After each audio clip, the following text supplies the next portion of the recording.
दोस्तों, good morning. सुबह की काफ़ी खूबसूरत शुरुआत हो चुकी है और आज मैंने बनाया है ये आम का छुंदा।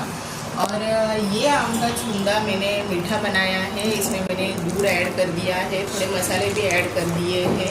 और ये आम का जो छुंदा होता है वो पूरे साल चलता है और मेरे बच्चों को तो बहुत ही पसंद है। टिफ़िन पे लेके जाने के लिए ये बहुत ही अच्छा लगता है और टेस्टी भी लगता है।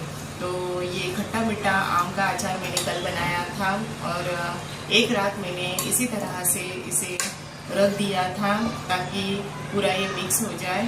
तो चलिए, यहाँ पे मैंने कांच की बर्नी ली है और उसमें मैं ये आम का छुंदा जो है वो भर के रख देती हूँ।